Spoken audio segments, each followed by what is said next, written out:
Welcome to the Dental and Mental Podcast. I'm Dr. Galen Detrik. I'm Dr. Davina Detrik. And we are going to be talking to you about the business and the mindset of dentistry. Welcome back to the Dental and Mental Podcast. I'm Dr. Galen Detrik. I'm Dr. Davina Detrik. And this is episode 3. Yeah. Pot tray. That's right. We just talked about, so we've been talking about Next, which is our program.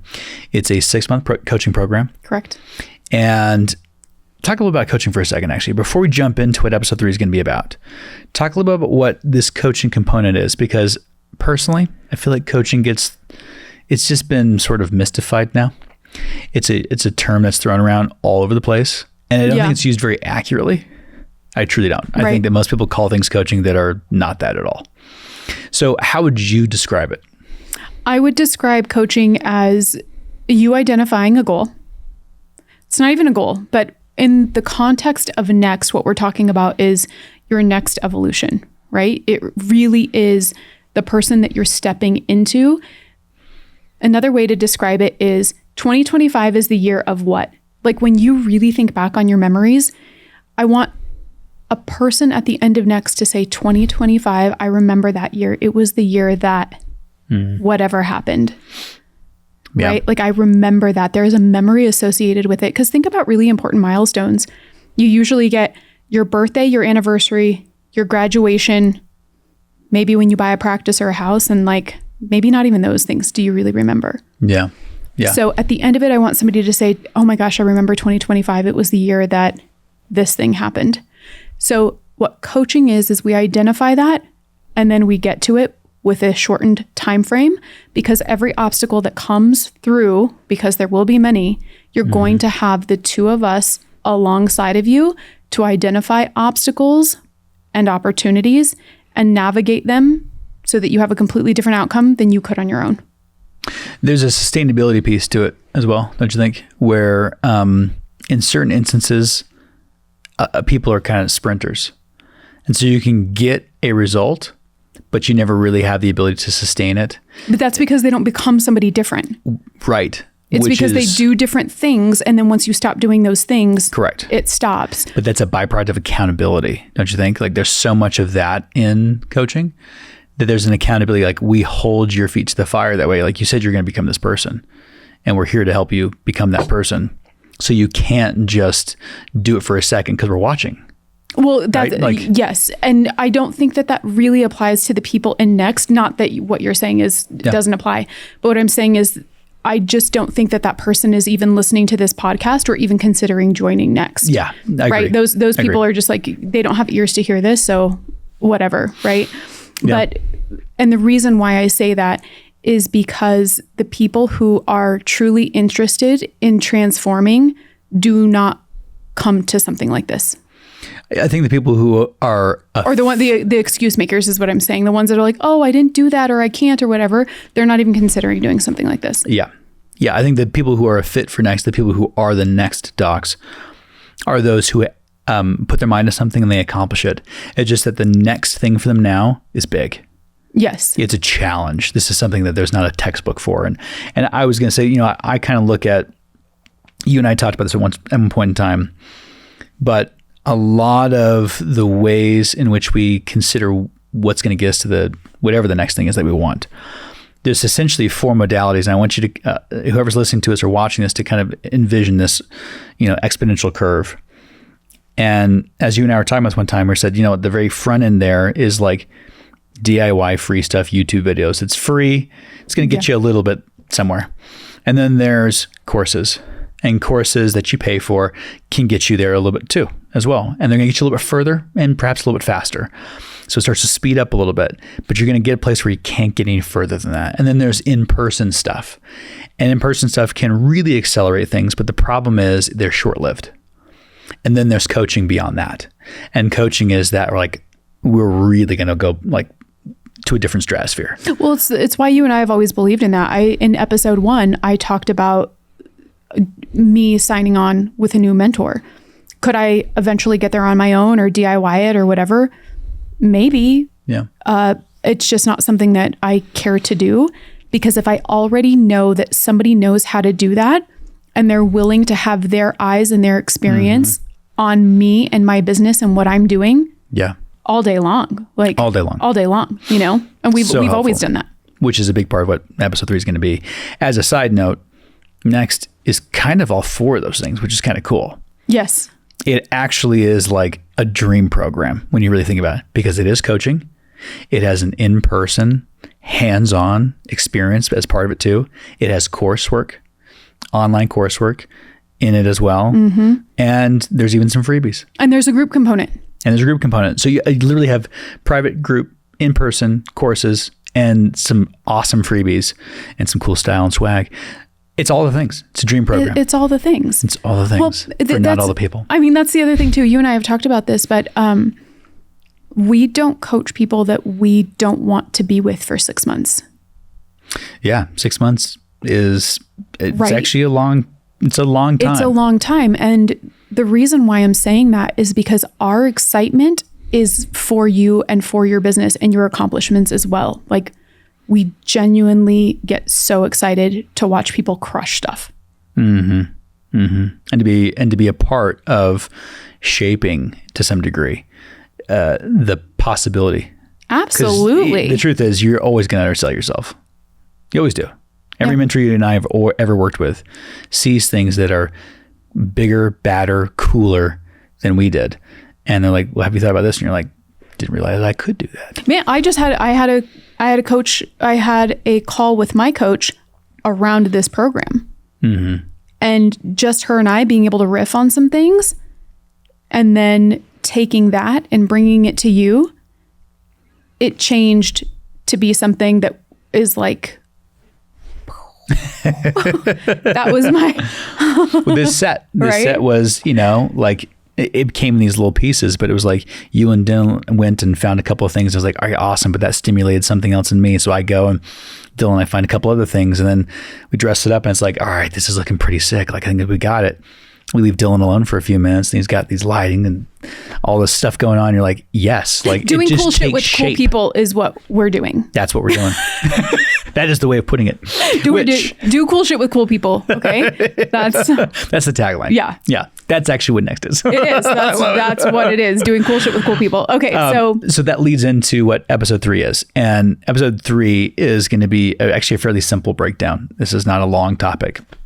We talked first about finding out where you want to go, right? So kind of where are you now? Where do you want to go? Now fueling up the ride. What kind of ride do you need to get to where you need to get to? Next, we kind of have to map out the topography, like where we're actually going to, like what are we going to encounter and how do we make sure that we're equipped for the job?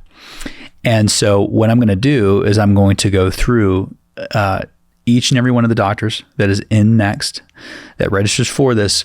I'm going to go through your numbers. I'm going to go through your books, and I'm going to do things that you probably have never had anyone do before.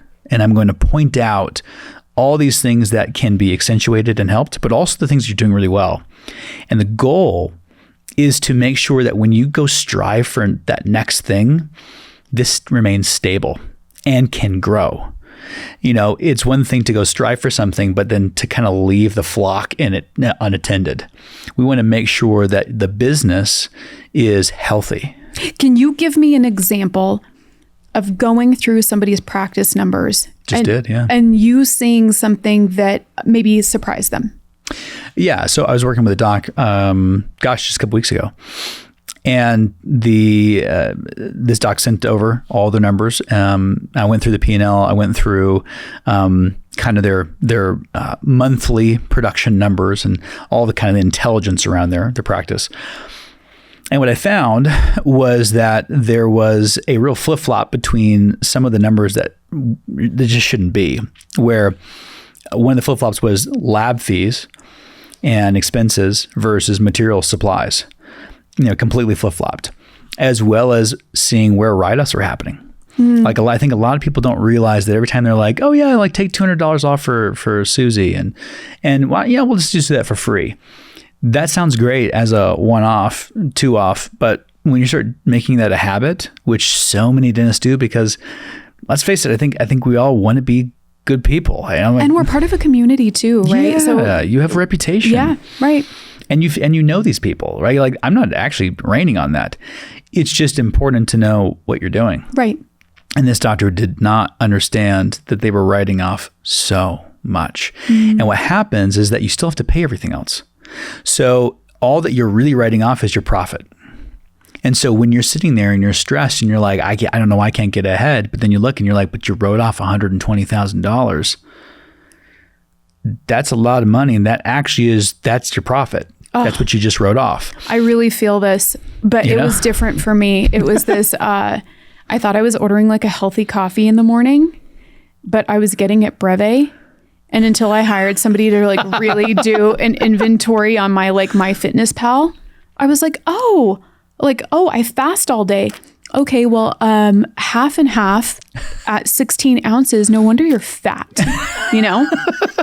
But you don't think about that because I was like, man, I sure do fast a lot. Oh, okay, well, that was like 8,000 calories at 7 a.m. So, but that's my example. But you don't really know. Yeah. Until somebody points it out to you. And it also could be, just like your patients that you want to help, it could be that you don't want to give up your rare lattes like me. So I just give up lunch. Like I love that in the morning, and I do like the taste of a brevet latte. Yeah. I freaking love it. And we make them here at home with our little espresso machine, and it's just delicious. So that's not something I want to give up, but I will give up something else so that I don't get fat. And that is the same thing with your practice. When I go through your numbers, I'm going to ask you those questions. Here's what I'm seeing. What do you like and what do you want to change? And it could be that you're like, I do like giving that kind of discount to people sometimes. And I do like writing stuff. And I don't feel bad about that. I just wish I had more profitability. Okay, well then there's other dials we're now going to have to ramp up. And if you do that and you keep this one stable, we're good, right? That works. But sometimes it's really helpful to have somebody who is very, I get to be very dogmatic and neutral. Look at your numbers and tell you exactly what it is. And you don't get that anywhere else. Like you might hear your CPA tell you something, but they're not a dentist. They don't understand like what you're doing. I'm in a day in and day out practice with my partner, and we're looking at these things all the time. We have two different facets and ways of spending money and approaches to it and philosophies. So I can pull from that and say, I get where you might be coming from, and you might be more like me or my partner. So here's how we would shift the dials in order to accomplish the goals that you want. And think about it. A lot of what you're going to want to accomplish is going to have capital as a needed resource to get from point A to point Z. That is what was required. So you still have to produce. You can't just let your foot off the gas, right? I think about this for bringing on an associate. That's not a time to be like, oh, someone else is here, I can take a break. If you're going to be a good person and you're going to make it an easy transition, then you actually have to produce more because they're not going to produce at the level that you need them to right away, no matter who it is. Right. It's a new system, new paradigm. So there's a lot of help in just having that neutrality of numbers. And I love numbers, and I love looking at these things, and I love being able to tell you we can rob Peter to pay Paul, but we're also going to have to make sure that we shore up this area here. Right. I think another cool thing that you did a few weeks ago was look at a potential associate's numbers and say, actually, these look great. Even on the low end of everything, correct, this person is going to be a real asset and a value add to your practice. Therefore, what you are able to create as a win-win could be so fantastic for both of you. Like, I thought that was really cool. Yeah, because that's one of those things you might be able to figure out if you search 10 to 12 YouTube videos and ask your CPA and all that. And then at the time you've asked 10 to 12 different people, you kind of don't really know who's telling you the truth, and they have different ideas. And so it's nice to have just like, we've been through this, we've done this, and we've done this with dozens and dozens and dozens of dentists at this point in time. So we know it works and we know it doesn't. And being able to tell you when you hire on this associate, they need to be at this hourly production number. So wherever they're coming from, get those numbers and find out what they're able to produce currently. And that's not the same number for everybody. Right. All right. It's just not. It depends on so many different factors. So I'm going to go through those things, and I'll have lots of questions for you. But I mean, it's a way of feeling seen. And I think that's part of what next level docs are looking. That's the kind of people that they are. They're ready to move. They're ready to groove. And they also need somebody to kind of see them and to say, I see you in this light. Let's go. Yeah. So absolutely. Yeah. that's what we're going to do. We're going to break down everything and give you a very clear roadmap. Well, I loved what you just said about if somebody is like, oh, well, I really like giving discounts. I'm completely aware of it. So where else can we create something custom that works for you and your lifestyle? Somebody else may say, I didn't realize I was doing that. Actually, it's really hard for me to tell people no. Because there's a coaching component, then we can go in on how do we have those conversations? How do you maintain kindness and keep really firm boundaries? And so there are a lot of different things that we're able to shift within a container like this. And there's a lot of confidence that gets built through staying the course in the hard moments. That's where it gets built. You don't get confidence in theory or in the lab. Hello, where's my co-host? Yeah, confidence is built in a place where you have everything going against you, and yet you have someone behind you. And that's what we get to do. We get to say, hey, you have this goal of cutting down the number of days a week that you work. Awesome. When you do that initially, you're going to have a couple of days that are great and you're like, oh my gosh, I produce so much. And then you have other days where you're like, this is a terrible idea. I need to go back. Right. Yeah, absolutely. And when you're here, you're hot and you're cold, you're hot and you're cold. It's so hard to hold that line, to stay the course and to get to the other side. That's what we get to do. We say, hey, we mapped the plan out. It will work. And you have to stay the course. Yeah, absolutely. And it's just nice to have that person. Well, we've done that with coaches where because they've done something so many times and they already know the pitfalls and the success, they're not worried, right? Like you may be shaking like a leaf and they're like, you're actually totally fine. Yeah, right. This is part of the process. Keep going. And then you hit your breakthrough and you're like, I'm so happy you made me keep going, right? Like we've had those experiences as clients working with our coaches around some really hard stuff too. You borrow our confidence until you can build it on your own. Yes, absolutely. So, okay, perfect. Yeah. Well, that's episode 3, part 3 of our 6-month program. Part 4, where are we going? Well, I'll tell you when we get to part 4. Sounds like a plan. Bye, guys. See you then. Thank you for listening and or watching the Dental and Mental podcast. If you enjoyed this episode or any others for that matter, feel free to tap that subscribe button on YouTube, Apple, Amazon, as well as Spotify. While you're there, why not leave us a review up to 5 stars? And if you're on YouTube, go ahead and leave us a comment. Let us know what topic you want us to discuss next. If you like what you heard today and you want to be involved in the Thrive world from coaching to courses or just to connect with us, go to thethrivedentist.com.